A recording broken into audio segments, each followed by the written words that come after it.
búsqueda de la verdad ha creado mitos, leyendas, dioses y religiones. La única verdad hasta ahora ha sido que nada es lo que parece. Cuando se llega a un punto sin retorno, en busca de la anhelada sabiduría.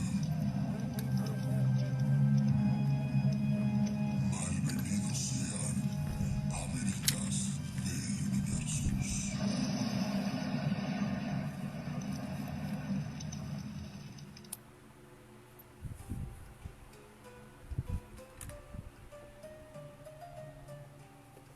Muy buenas tardes tengan todos ustedes, bienvenidos a una nueva emisión de su programa Veritas Dei Universus.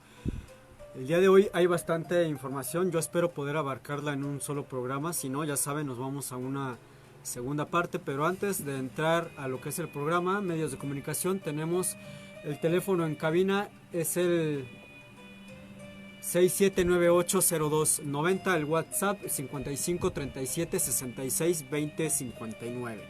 Me han preguntado que para qué tenemos WhatsApp aquí. Bueno, yo utilizo el teléfono para hacer las transmisiones. Entonces, si ustedes me mandan un WhatsApp a mi número, yo no podría revisarlo en el momento que estoy transmitiendo, mucho menos contestar un inbox, etcétera. Entonces, el teléfono en cabina que tiene WhatsApp precisamente es para eso, o en dado caso de que quisieran hacer una llamada telefónica, también por ahí se les puede atender. Redes sociales, pues nos pueden encontrar en el Facebook, primeramente como Circo Volador, posteriormente como Circo Volador Radio, y a un servidor, pues me están viendo obviamente desde mi perfil, que es asmisael.montenegrodelers, y la fanpage Veritas Dei Universus. En el Twitter nos pueden encontrar como @Circo Volador y @asmisael, y en el Instagram tenemos que es Circo Volador y Lord-Asmisael. El día de hoy el tema, como les había comentado, es un tanto extenso. Vamos a estar hablando del descubrimiento de la tumba de Tutankamón, que fue tachado como el descubrimiento más grande antropológicamente hablando, arqueológicamente hablando también, del último mitad del milenio. Pero pues bueno, ¿qué les parece si antes de que entremos en materia? De hecho, por acá estaba viendo, estaba Humberto García, muchísimas gracias por estar viendo la transmisión. Kim desde Puebla, muchísimas gracias por estar viendo la transmisión. A ver quién más se va a ir incorporando a la transmisión. Vamos con una pequeña canción que les voy a aclarar que las tres canciones que vamos a escuchar en el programa están en árabe, pero no es música árabe, es música egipcia, que hay una diferencia entre obviamente la música de Egipto, la música de Turquía, etcétera, etcétera, ¿no? Esto que vamos a escuchar a continuación en castellano sería Amor Egipcio. Espero que sea sabrá, no se me muevan, apenas vamos comenzando.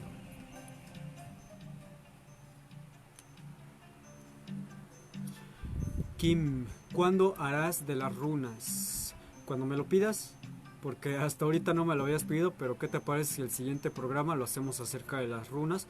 Me imagino que te refieres a la... Es que hay diferentes runas. Las más conocidas son las runas celtas, pero tengo entendido que se utilizan otras. En esto de la necromancia, la adivinación, son diferentes runas. De ser posible en el programa yo hablaría de todas las runas, un poco de la interpretación también.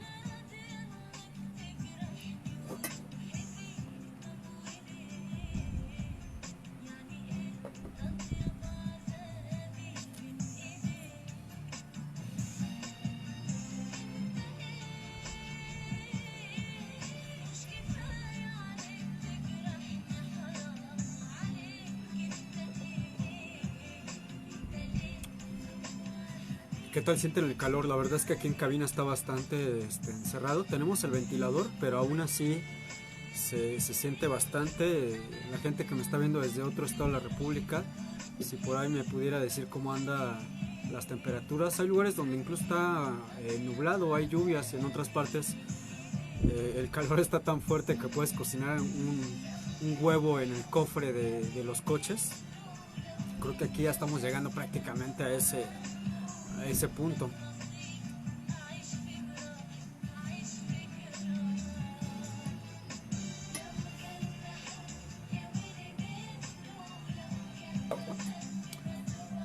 De nada De hecho, por eso es importante para mí la interacción con ustedes que están viendo los videos, para que me digan qué temas quieren que yo trate, que yo toque aquí con ustedes para, en la medida posible, me refiero a la prontitud, pues corresponderles. Por acá está también mi carnalita Carmelita, ya viendo el programa. Por ahí también mi futura sobrina ya está escuchando mi voz. En algún momento me podrá ya ver ella. Mi otra hermanita Karina también me está viendo la transmisión desde Aldama, Tamaulipas, allá donde iba a ser una tontería, mejor lo dejamos así. Váyanse reportando, poniendo desde dónde me están viendo, desde dónde me están escuchando, para irles mandando sus saludos. Muy bien, ya estamos de regreso. El descubrimiento de la tumba de Tutankamón, como les había comentado, fue uno de los descubrimientos más importantes que ha dado la arqueología. Hola, cuñado. Pues eres mi hermana, no sé por qué me dices cuñado, pero bueno, a ver. Este descubrimiento fue a cargo del señor Howard Carter. Este hombre, que durante mucho tiempo se le dio incluso un sobrenombre, por así llamarlo, de buscador de tesoros. La verdad es que este hombre, Howard Carter, tenía una formación de arqueólogo, es decir, él no era un buscador de tesoros, era un arqueólogo tal cual. Howard Carter nace en Londres en mayo de 1874. Él venía de una familia, pues digamos que pudiente, acomodada. Recibe una muy buena educación. Su padre era artista, un artista conocido. Él en gran parte heredaría el talento para dibujar, para pintar, algo que más adelante, cuando se descubre la tumba de Tutankamón, él haría muchos bosquejos de lo que se vería ahí. Este hombre estudia en Inglaterra hasta prácticamente la maestría, pero se va inclinando cada vez más a la arqueología. Él quería estar en lugares donde hubiese excavaciones. Es por eso que se va hacia Egipto. Ahí se queda alrededor de 6 años, de 1893 a 1899, en los cuales se dedica a copiar las inscripciones y algunos murales del templo de la reina Hatshepsut, cuyo director era un arqueólogo suizo llamado Edward Naville, quien él vio que había, lo elogiaba con la manera de dibujar, pero también elogiaba la capacidad que tenía de deducción en cuanto a la arqueología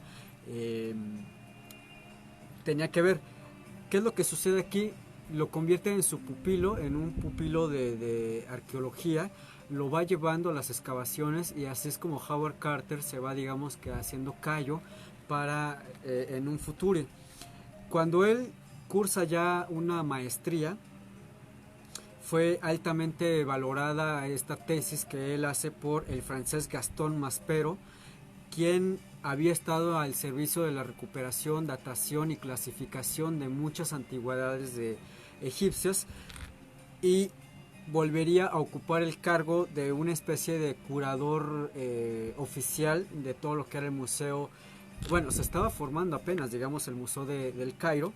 Y ya para 1905, Howard Carter tiene un pequeño altercado con algunos turistas franceses, en la cual él tiene que dimitir de su cargo como jefe del servicio de antigüedades del Alto Egipto. ¿Cómo sucede este altercado? Bueno, básicamente Carter expulsa a estos turistas porque no disponían de la correspondiente entrada para visitar el Sarapeum. Es un lugar de enterramiento ahí en Egipto. Los franceses se cuelan, muy de a la mexicana, se cuelan a este lugar sin pagar, se les detiene, se les expulsa. Estas personas, pues al parecer tenían ciertos contactos, hacen barullo, y finalmente pues Carter tiene que dejar su cargo por esta gente. Después de que él deja el cargo, lo que sucede es de que se vuelve una especie de comerciante de obras de arte y algo de arqueología. Ojo, comerciante dentro de la ley, porque sabemos que durante muchísimos años se ha dado el comercio, el mercado negro de las antigüedades de Egipto, que incluso creo que aún ahora existe, digamos que la pena de de prisión de por vida a quien encuentre el gobierno de Egipto trasladando, comprando, vendiendo, ocultando cualquier tipo de cosa arqueológica. En aquel tiempo Howard Carter, para principios del siglo XX, la pena no era la prisión, la pena era la muerte, este pirataje. Entonces Howard Carter se dedica a hacerlo de una forma legítima, de una forma legal, y es entonces cuando conoce a una persona que iba a ser sumamente importante tanto en la vida de Howard Carter como para el descubrimiento de la tumba de Tutankamón. Este hombre se llamaba Lord Carnarvon. Este señor, Lord Carnarvon, era un hombre muy adinerado de procedencia inglesa, que había descubierto su interés en la arqueología egipcia debido a un accidente. A este hombre le gustaban mucho las carreras de autos. Imagínense las carreras de principios del siglo XX, por ahí de 1905, 1906. Bastante, yo creo que esas cosas iban como a unos 25, 30 kilómetros por hora, pero aún así ocurren los accidentes. Es debido a un accidente de autos en la que Lord Carnarvon pues queda imposibilitado para seguir compitiendo, se interesa en la arqueología y cuando él llega a Egipto por primera vez queda fascinado por el paisaje, la cultura, las antigüedades y sobre todo cuando llega a la ciudad de Luxor queda anonadado. Al servicio de antigüedades de Egipto se le asigna la concesión, es decir, él paga para poder en una cierta parte de tierra poder excavar y en dado caso de que hubiese alguna reliquia él tendría los derechos sobre esa reliquia, llámese una estatua, un pergamino, una vasija, etc. Esto sucede para 1903. Lord Carnarvon no había encontrado prácticamente nada valioso hasta 1907 cuando conoce por medio del entonces director de antigüedades egipcias a Gastón Maspero a Howard Carter, cuya relación profesional y de amistad duraría hasta la muerte de Carnarvon. Desde 1908 hasta 1914, Carter y Carnarvon llevaron a cabo excavaciones en Tebas a gran escala. Carter dirigía las excavaciones y Carnarvon básicamente pues financiaba dicha excavación. La concesión que tenían para hacer estas excavaciones corría desde Abu el Naga, en el extremo norte del valle de Deir, hasta el templo de Hatshepsut.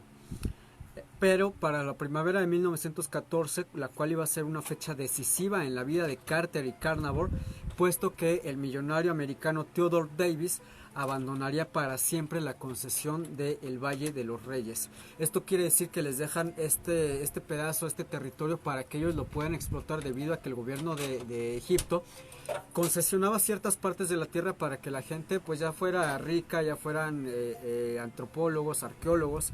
También ellos llegaran a escarbar y a tratar de encontrar algo importante. Cuando se renuncia a esta concesión, todo, digamos que burdamente todo el pastel puede ser ya repartido tanto para Carter como para Carnarvon.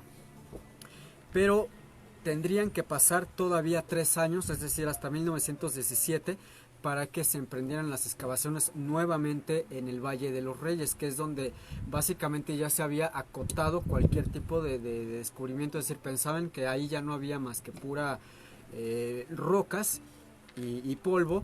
Habían encontrado algunas tumbas pero sin ningún tipo de interés, es decir, debido a que esta parte del Valle de los Reyes ya había sido duramente castigada por los piratas de arqueología y obviamente también por los ladrones de tumbas, no quedaba básicamente nada que pudiese servir a un museo o a una arqueología.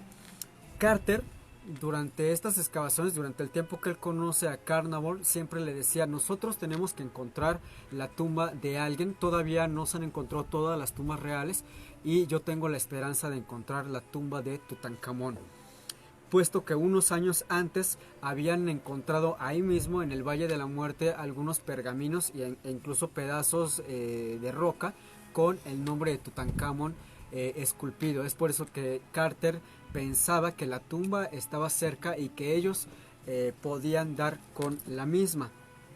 En concreto, durante los años desalentadores, porque la verdad es que estas excavaciones durarían básicamente unos 20 años más o menos sin rendir ningún tipo de fruto. Para 1921 el Comité de la Sociedad de Exploraciones Egipcias en Londres le comenta lo siguiente a Carter: parece cada vez más difícil, de hecho casi imposible, suscitar en el público el interés por la arqueología en general y por la arqueología egipcia en particular, que sentimos que debería haber en nuestro país. Es decir, ya estaban diciendo que está básicamente muerto el interés del público por la arqueología, es decir, nadie había visto una momia, nadie había visto un tesoro real, simplemente veían, vamos a llamarlo chucherías, pequeñas vasijas, pequeños monolitos, pequeñas figuritas. La gente no le interesaba ver eso, mucho menos le interesaba pues aportar económicamente para las siguientes excavaciones. Después de este comunicado se sabe que Carter se entrevista con Carnarvon y él le comenta que pues si él ya no quiere invertir más dinero en las excavaciones, Carter de su propio dinero va a meter, es decir, de su propia bolsa, para seguirle pagando a los trabajadores, que déjenme decirles que era una pequeña fortuna, porque en los momentos que se llevaban a cabo estas excavaciones tenían aproximadamente a 100 personas trabajando para ellos. Eran 100 personas a las cuales se les tenía que dar un salario, se les daba desayuno, comida, cena, y a algunos de ellos también se les daba para sus hospedajes. Entonces era una pequeña fortuna en la que diariamente se tenía que desembolsar y que no estaba rindiendo frutos. Cuando Carter le dice a Carnarvon que él va a poner de su bolso para seguirle pagando a esta gente y para seguir buscando la tumba perdida de Tutankamón, Carnarvon se conmueve y realmente se da cuenta que este hombre tiene mucha fe en el descubrimiento que quiere lograr, que quiere tener, y le dice: ok, ¿sabes qué? Te voy a dar el dinero, pero esta es la última vez. Es decir, no quiero que tú pongas dinero a tu bolsillo. Yo te voy a financiar esta última expedición, pero quiero que cambies de sitio. No quiero que sigas buscando en el mismo cuadrante, porque creo que ahí ya no hay nada. Quiero que te muevas un poco más de ese sitio. Entonces, para noviembre, el 1 de noviembre de 1922, Carter comienza a trabajar en lo que es la entrada de la tumba del faraón Ramsés VI, y esta vez sí tendría suerte. En el diario de excavaciones de Carter se pueden leer algunos párrafos en cuanto a lo que sucedía día a día, y leemos lo siguiente: a unos 4 metros por debajo de la entrada de Ramsés VI y a una profundidad semejante al actual nivel del fondo del valle, ha aparecido la parte superior de una escalera enterrada, tumba descubierta bajo la tumba de Ramsés VI. Hemos investigado y se han encontrado los sellos intactos. ¿Qué es lo que sucede esa mañana? Bueno, obviamente este descubrimiento se le atañe enteramente a Howard Carter, pero digamos que el descubrimiento tal cual no era de Carter, sino que fue de un niño, un aguador.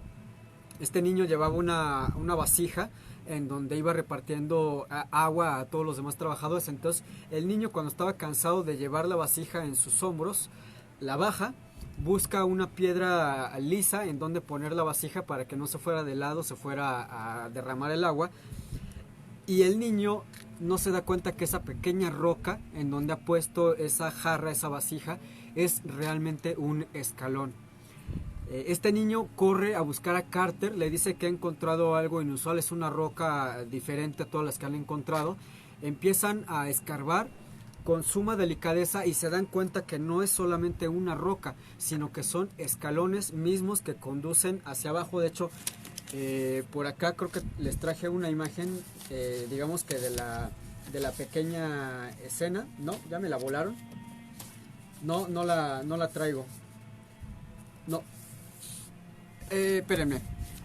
¿A dónde voy con esto? Bueno, se supone que las tumbas generalmente estaban a pie, vamos a llamarlo vulgarmente, a pie de piso. Lo que sucede aquí es que habían unos escalones, y al bajar, aquí está, miren, aquí está la imagen, aquí está la entrada que encuentran, aquí es donde el niño pone la vasija, y después de unas horas, e incluso les toma 2 días, llegar hasta este punto. Aquí se ve la escalera, llegan a este punto de la entrada. Esto que vemos aquí básicamente sería, hagan de cuenta, el suelo, es decir, un hoyo. Bajaba a una inclinación aproximada de unos 45 grados más o menos. ¿Qué es lo que sucede después de esto? Cuando encuentran los escalones y encuentran una pared, y en esta pared encuentran el nombre de Tutankamón, Carter inmediatamente se va al telégrafo, le escribe un mensaje a su mecenas, a Lord Carnarvon, y parte del mensaje diría: por fin he hecho un descubrimiento maravilloso en el valle, una magnífica tumba con los sellos intactos. La he vuelto a cubrir dejándola como estaba a la espera de que usted llegue. Felicidades. Este telegrama llega hasta Inglaterra. Ahora hay que decir que los telegramas básicamente llegaban como si ahora fuera un mensaje de texto de celular, llegaban inmediatamente, pero el viaje que emprendería Lord Carnarvon hasta Egipto tardaría casi 2 semanas, hasta que llega el 23 de noviembre a Luxor. La apertura de la tumba oficialmente sería el 26 de noviembre de 1922. Dentro se dio cuenta que ya había entrado porque encuentran huellas de arena, huellas de gente que había estado allá dentro de la tumba. Ellos pues se desaniman un poco, y de hecho lo que encuentran dentro de esa tumba es lo siguiente.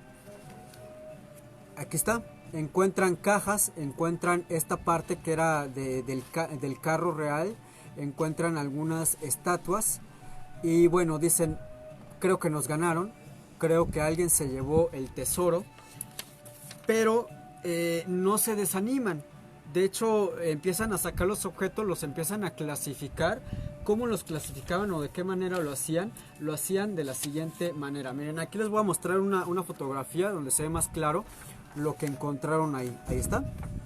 Conforme iban encontrando los objetos, le iban asignando un número, y en un papel a cada número le iban asignando un nombre, es decir, baúl, estatua, vasija, etcétera, etcétera. Pero aún no estaban del todo complacidos por lo que habían encontrado. Se dieron cuenta que en el fondo de la tumba de Tutankamón, aquí lo vemos en la foto, miren, creo que se nota a simple vista. Voy a hacer más para acá. ¿Ven esto? ¿Ok? ¿Sí lo ven? Aquí se ve un cuadro. Lo que ven ellos aquí es de que antes aquí había una entrada y que fue tapada. Cuando empiezan a sacar estos objetos que están aquí en el piso, exactamente aquí, se dan cuenta que hay otro agujero que fue tapado también. Hacen un hoyo, un pequeño hoyo, y cuando Carter mete la mano con una vela, Carnarvon le pregunta: Carter, ¿qué es lo que ve? Y Carter le contesta: veo cosas maravillosas. Esa fue la primera frase cuando descubren realmente la tumba de Tutankamón. Veo cosas maravillosas. Todavía no tenían ellos el permiso para poder accesar a la tumba. Todavía el gobierno del Cairo no se los había dado completamente, así que ellos tapan como pueden este agujero por donde miran. ¿Cómo lo hacen? Básicamente se llevan otra vez los objetos que estaban aquí y algunos objetos que había por acá, y cuando entran las autoridades del Cairo y revisan, pues no se percatan que hay un agujero. Ellos, digamos que se salen con la suya, hasta que finalmente se les da el permiso para acceder. Ellos dicen que tienen que derribar esa pared. Finalmente derriban la pared y se van encontrando con algo que realmente, cuando Carter dijo veo cosas maravillosas, este hombre no se queda corto, vamos. Hay fotografías de lo que ve Carter y lo que ven las demás personas, pero básicamente quiero que vean esto. Esto ya es una fotografía del Museo del Cairo con una iluminación adecuada, etcétera. Pero vean esto. Esto es lo que ve Carter. Es una especie de féretro, una caja. Todo esto es de oro, Es decir, esto es un bloque macizo de oro de alrededor de 1,80 de alto. Finalmente, cuando ellos ven la tumba desde este lado, es decir, de espaldas. Cuando dan la vuelta y llegan hacia el otro extremo de la tumba, se encuentran maravillados, se encuentran con lo siguiente. Ya me la volaron. Aquí está. Se encuentran con esto. Estas son las puertas. Esto es el sello real de Tutankamón. Y se dan cuenta que el sello está totalmente intacto. Quiere decir que a pesar de que la tumba había sido ya asaltada en 2 ocasiones en la cámara anterior, posiblemente los ladrones ya habían llegado a la cámara interior donde estaba el féretro y toda esta corte funeraria de Tutankamón. No tuvieron tiempo de romper estos sellos, de violar la entrada. ¿Por qué? Bueno, posiblemente porque fueron sorprendidos, ya fuera por autoridades, por guardias. No tuvieron tiempo de romper estos sellos y pues obviamente no se pudieron llevar nada. Y aunque hubiesen podido, la verdad es que imagínense mover esta cosa, no lo hubiesen podido mover básicamente con nada del mundo. ¿Qué es lo que sucede posteriormente? Se les da el permiso de abrir oficialmente esta caja. Y se dan cuenta que es una caja, dentro hay otra caja y dentro hay otra caja. Esta es la visión de Howard Carter hace más de 100 años. Aquí está la primera, la que les enseñé, esta sería la primera. Luego viene otra y luego viene otra. Y en cada una de estas había tesoros, había cosas. Dentro de esta es donde encontrarían ya de manera oficial lo que vendría siendo el féretro del faraón Tutankamón. Levantar cada una de las planchas de la tumba no fue nada fácil, porque esta de aquí, esta plancha de aquí, pesa alrededor de 1200 kilogramos. Son 1200 kilogramos de oro sólido.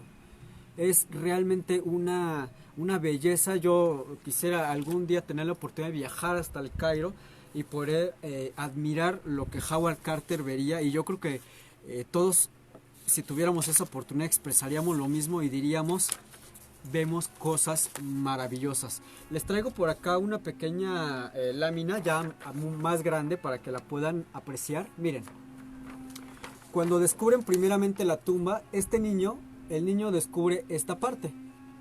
Aquí están los escalones, aquí está una entrada en donde encuentran el sello con el nombre de Tutankamón. Luego vendría un pequeño pasillo y vendría esta cámara con los objetos que les había enseñado hace un momento, con estos objetos que sinceramente no tenían gran valor, digamos que económico, debido a que los ladrones de tumbas lo que buscaban pues era lo más suntuoso.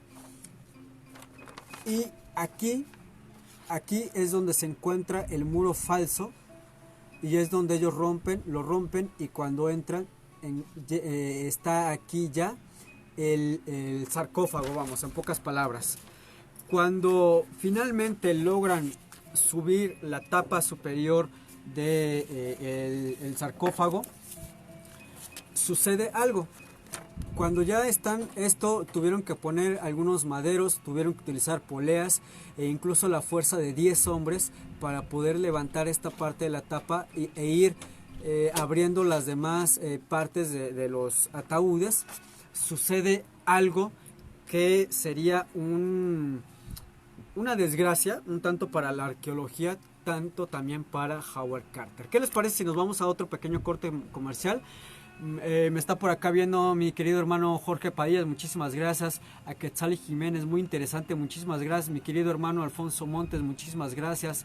Betex, Elizabeth García, Luis Moncada, Lilia, muchísimas gracias por estar siguiendo el programa. Esto que vamos a escuchar a continuación se llama Frente a mis ojos y también es una canción egipcia. Espero que la disfruten. Vamos apenas a la mitad del programa, no se me muevan de donde están.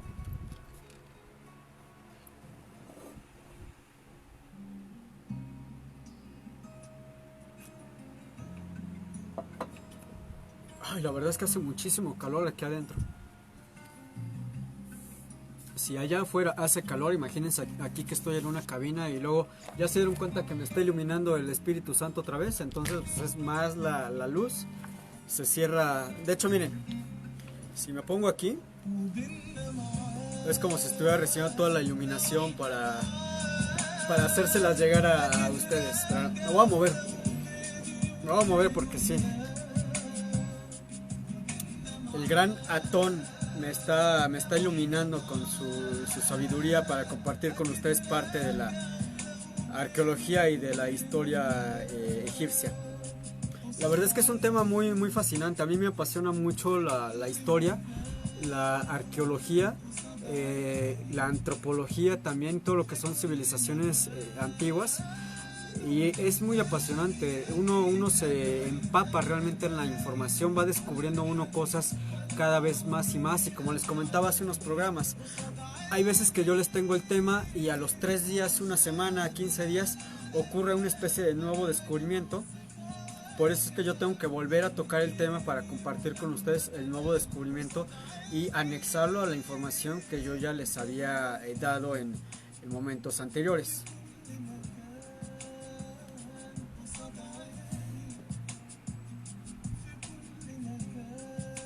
Ya saben que si tienen dudas, comentarios, etcétera, adelante por favor, este espacio es de ustedes y para ustedes, para seguir compartiendo toda esta maravillosa información que es la arqueología. En este caso, el mayor descubrimiento, no se ha hecho otro igual en 100 años, de una tumba real. Por ahí me dice mi hermano, ¿me repites el nombre de la canción? Esta canción se llama Frente a mis ojos. Es una balada romántica, es egipcia, no es árabe. Si gustas, de hecho ya se los había comentado, si a ustedes les gustan las canciones que pongo aquí en el programa, nada más díganme y yo el siguiente día o si es un poco más posible para mí, se las hago llegar vía inbox, todas las rolas que ustedes quieran, con mucho gusto yo las comparto con ustedes, así mismo como el material que yo utilizo para los programas también, con mucho gusto se los puedo compartir para que nos vayamos enriqueciendo y sea esto totalmente recíproco. Déjenme ver por acá mis láminas. Por acá, lamentablemente la impresora no ayudó mucho, pero hay muchas cosas interesantes en láminas que les traigo para ustedes.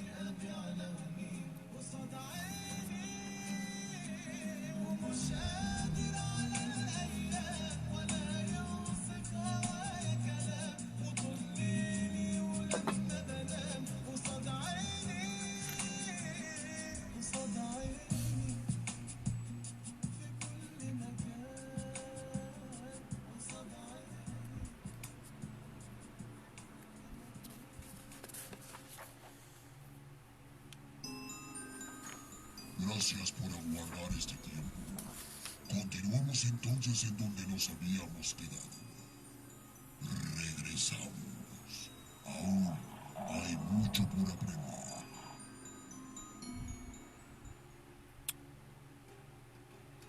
Muy bien, ya estamos de regreso. Me había quedado en el que ya estaban básicamente a días de mostrarle al público en general el descubrimiento de la tumba de Tutankamón. Ya se le había dicho al mundo que se había descubierto una tumba, pero oficialmente no se les había comentado que se trataba de este faraón. ¿Qué es lo que sucede? Para el 22 de diciembre de 1922, la tumba fue dada a conocer a la prensa, tanto europea como africana, vamos, de Egipto, del país de Egipto, e incluso se les ofreció la posibilidad de que asistieran a tal evento a un grupo de altas personalidades de Luxor que habían quedado decepcionados por no haber sido invitados. Fue parte de la prensa debido a que, digamos que la concesión para la concesión de prensa, en pocas palabras, se le dio solamente a un periódico, y este periódico a su vez compartía la información con los demás. Entonces los demás periódicos no estaban de acuerdo con cómo se estaba dando a cuentagotas básicamente esta información, Y en el primer periodo en que se dio a conocer la noticia del descubrimiento, perdón, la noticia la tomó el Times, y a partir de ahí, por ejemplo, en España, periódicos como el ABC, el Liberal e Informaciones dedicarían páginas enteras a tan importante hecho histórico. A partir de ese momento, Carter se convierte en una figura pública tanto de la arqueología como la antropología, muy conocida y muy respetado, y fue invitado a numerosos países como Inglaterra, Francia, Alemania, Estados Unidos a dar a conocer los hallazgos de la tumba de Tutankamón, y por supuesto también llegaría a España. En noviembre de 1924, la Residencia de Estudiantes de Madrid tuvo el honor de contar con la presencia de Carter, cuya invitación corrió a cargo del Comité Hispano-Inglés, presidido por aquel entonces por el Duque de Alba, y quien además le ofrecería su palacio, el Palacio de Liria, para que se hospedase durante la estancia en el país. Es decir, vemos el tamaño, la importancia que prácticamente de la noche a la mañana tendría este Carter.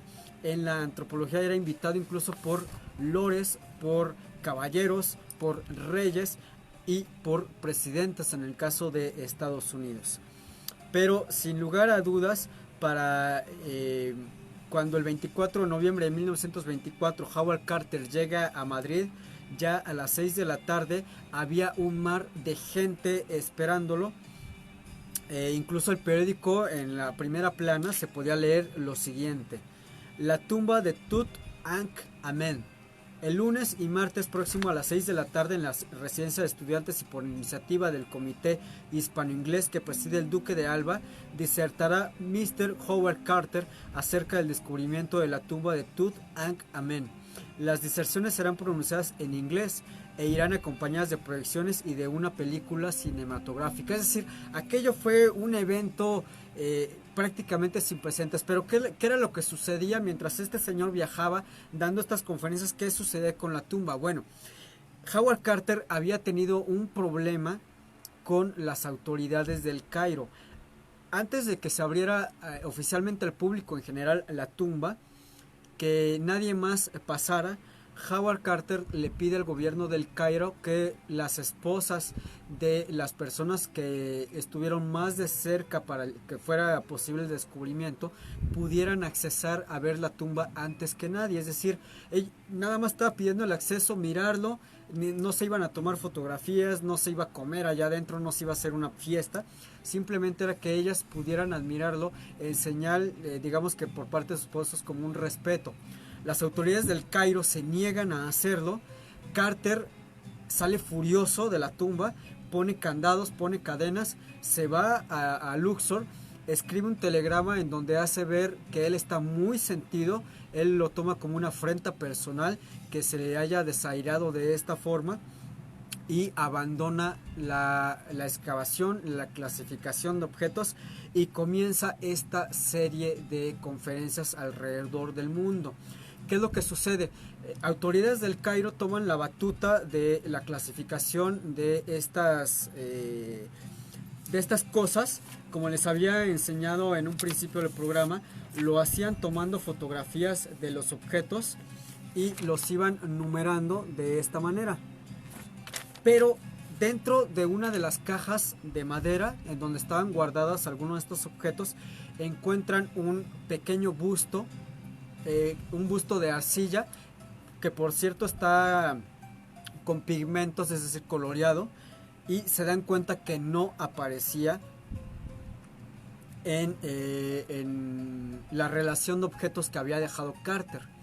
Le mandan un telegrama a Estados Unidos, que era donde estaba Carter en esos momentos. Se le acusa de haber escondido esa pieza para venderla posteriormente en el mercado negro, a la que Howard Carter responde lo siguiente: mi intención no fue robarla. Esa pieza es una pieza muy delicada y está ahí guardada porque habría que restaurarla antes de clasificarla y pasarla posteriormente a el museo. La verdad es que no tuvo nada extraordinaria la explicación, y se entendió debido, como les comentaba, a la delicadeza de esa pieza. Finalmente las autoridades del Cairo pues dan por bien hecho lo que hizo Carter e incluso le piden que vuelva. Le piden que vuelva y le piden que continúe con la tarea de la clasificación de los objetos, y es entonces cuando finalmente Carter pues regresa tal cual como les había comentado, y es cuando abren este gigantesco sarcófago de oro puro. Cuando ellos abren la otra entrada, les voy a enseñar la foto que ya se las había mostrado, pero hay gente que está entrando apenas a la transmisión. Van encontrándose con esto. Digamos que esta es una, esta es otra y finalmente esta es otra. Cuando abren finalmente la última cámara de este sarcófago gigante, no pueden sacar el sarcófago por el lado, tienen que sacarlo por arriba. Les recuerdo, bueno, les había comentado que Howard Carter ya había dejado suspendida la tapa de la caja, que pesa alrededor de 1200 kilos de oro macizo. Imagínense una cosa como de, ¿qué les gusta? Unos 25 centímetros de grueso, como por aproximadamente unos 3 metros de largo, y que pesa 1,5 toneladas de oro. Eso actualmente en el mercado es algo estratosférico. Cuando comienzan a subirla, se le saca de onda que pesa muchísimo. Lo que están subiendo pesa muchísimo para el tamaño que tiene, si es un sarcófago como el que hemos visto muchísimas veces.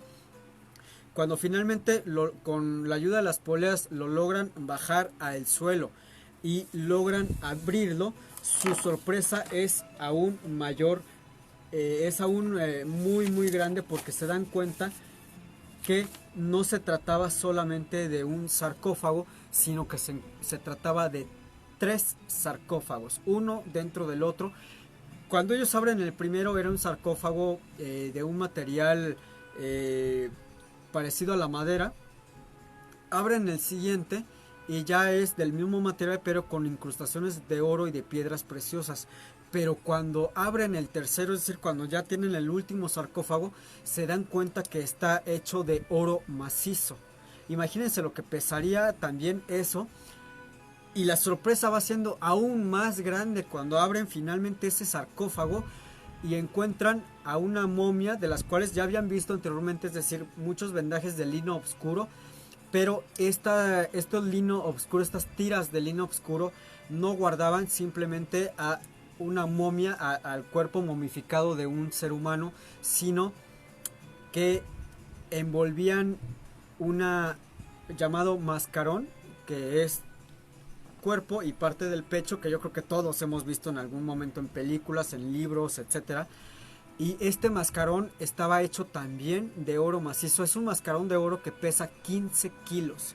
Son 15 kilos de oro macizo, bellamente decorado, bellamente esculpido. Y cuando tanto Carter como las demás personas que estaban ahí alrededor mirando esto, se dan cuenta que estaban frente a el rostro de Tutankamón, debido a que estos mascarones o estas máscaras que se les ponían a los faraones eran prácticamente una réplica a escala 1:1 del rostro del faraón. Finalmente sacan la momia, le practican, no voy a llamarlo autopsia, pero le practican una especie de, vamos a llamarlo vulgarmente, de manoseo corporal, y se van dando cuenta que no está momificada del mismo modo en que ellos lo estaban acostumbrados a verlo. Por ejemplo, les llama mucho la atención aquello. Cuando sacan ya los huesos, se llegan a la conclusión de que se trataba de una persona muy joven, de entre 17 y 20 años de edad, y que era una persona que medía entre 1,80 y 1,85 de alto. ¿Qué es lo que sucede posteriormente de esto? Bueno, entre otros de los objetos que se encuentran en la tumba, se halla esta hermosura, que es el trono de Tutankamón. La luz no me ayuda mucho porque me está rebotando, pero este trono está hecho también de oro macizo, de oro sólido, bella y ricamente decorado. De hecho, actualmente se encuentra en exhibición en el Museo del Cairo junto con las demás piezas. Obviamente junto con lo que es el sarcófago donde se encontrarían los demás. Aquí está una fotografía. Le tomaría a Howard Carter, fíjense, 10 años a partir del descubrimiento de la tumba, le tomaría 10 años terminar de clasificar todos los objetos hallados en la tumba. El clasificarlos no fue nada fácil, fue una tarea sumamente minuciosa, y durante este tiempo sucedieron muchas cosas que podríamos llamarlas extrañas.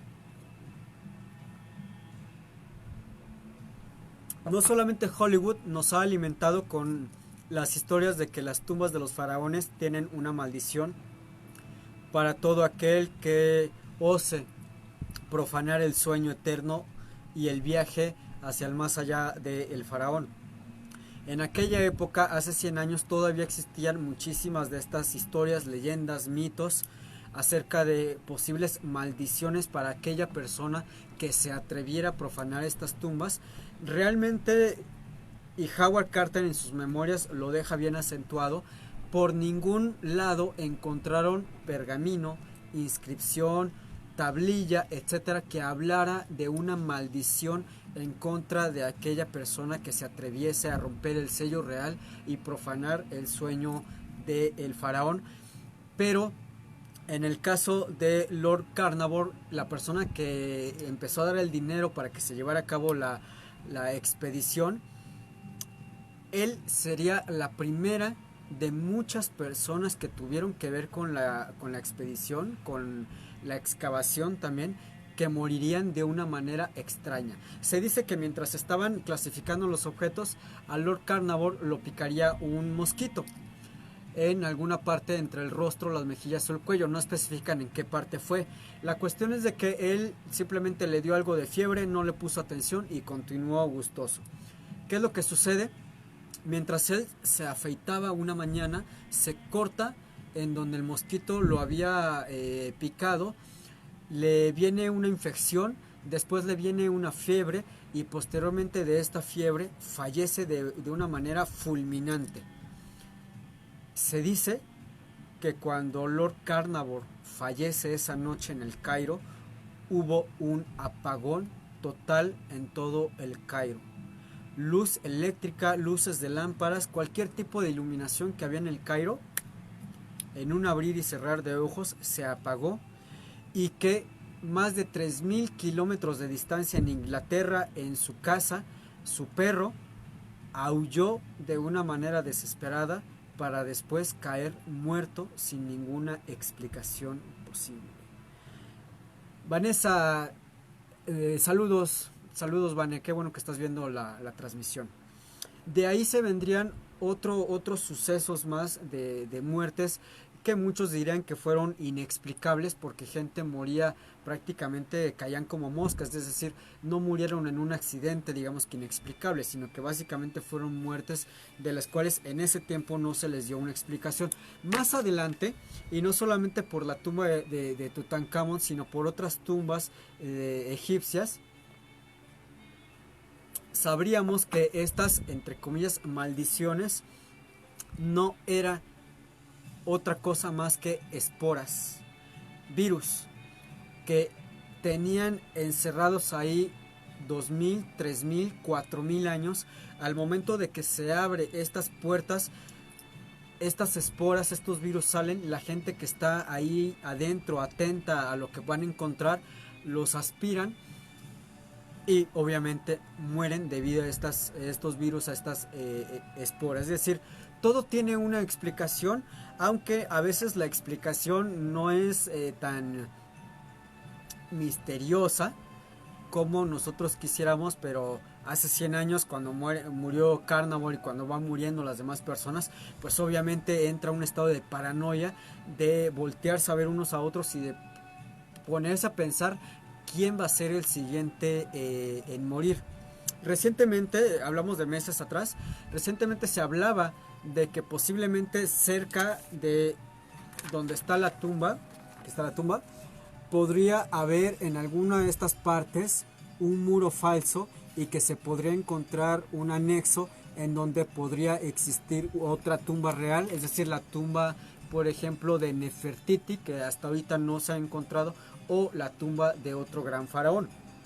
Ya a manera de ir cerrando un poco el tema. Y esto se los adelanto un poquito nada más, porque esto va a ser para otro programa.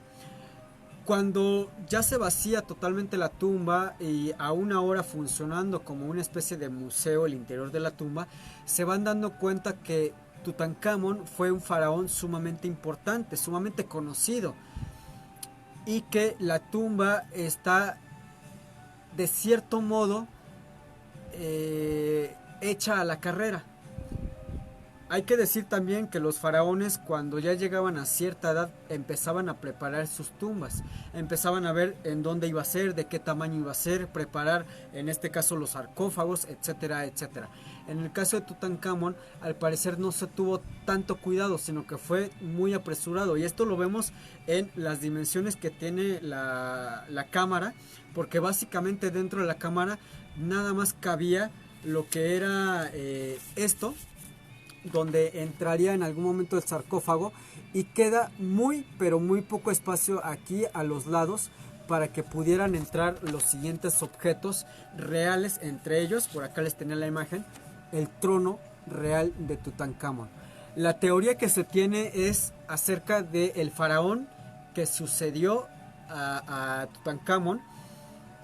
La tumba de este señor es mucho más grande que la tumba de Tutankamón, e incluso posee objetos que la tumba de Tutankamón no posee. Esto se lo podríamos atañir un poco a que la muerte de Tutankamón fue muy precipitada.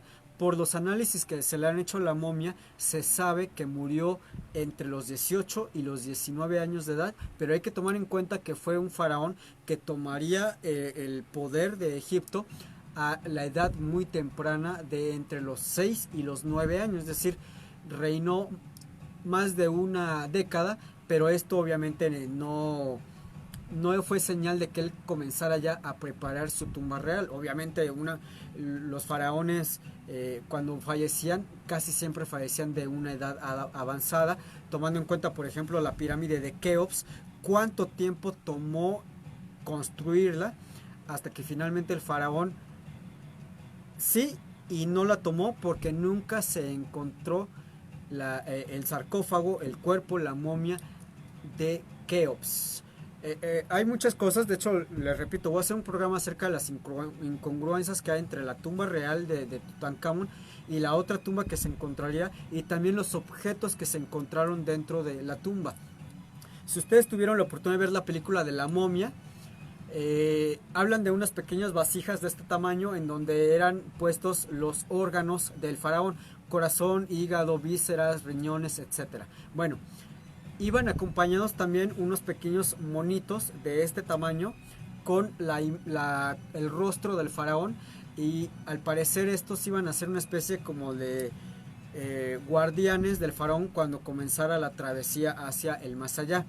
En la tumba de Tutankamón se encuentran más de 100 de estas figuras, pero muchas de ellas son diferentes. Esto quiere decir que no estaban preparados para la muerte del joven Tutankamón.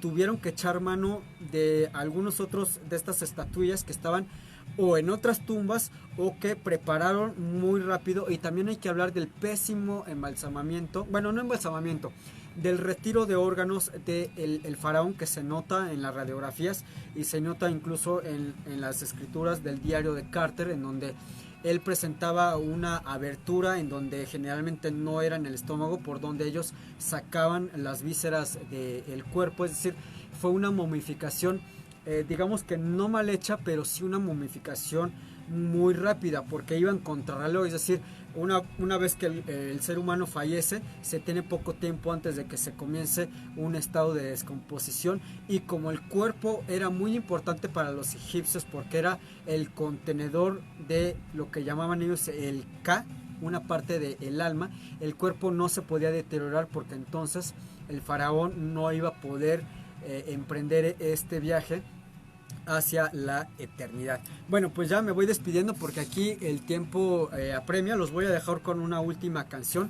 Esto que vamos a escuchar se llama Ahla Ahla Bandir, lo dije muy extraño, como si fuera, bueno, es árabe la verdad. Si les gusta la canción, les repito, mándenme un inbox y yo se las facilito. Les agradezco muchísimo que me hayan acompañado en este programa. La próxima semana pues ya quedé, vamos a estar hablando acerca de las runas, de las diferentes runas, no solamente de las runas celtas. Si ustedes tienen una petición de programa me la pueden hacer llegar y yo con mucho gusto y en la manera posible de la brevedad estaré platicándolo con todos ustedes. Los voy a dejar con mi compañero Jorge Grajales en el programa Hacia Asia. Para aquellos que me están viendo en la transmisión, los invito a que sigan el programa mi compañero desde www.circovolador.org. Por mi parte esto ha sido todo. Les agradezco muchísimo sus comentarios y su compañía el día de hoy. Cuídense mucho, larga vida y prosperidad.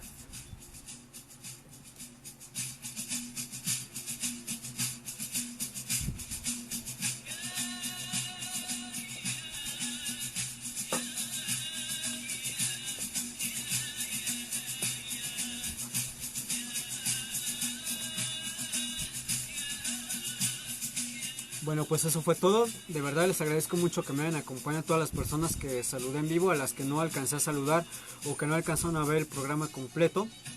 Ya ahorita en un ratito ya va a estar ahí en mi red social para que lo puedan apreciar completamente. Por mi parte eso es todo, se los agradezco muchísimo. Cuídense mucho, que Dios me los bendiga a todos.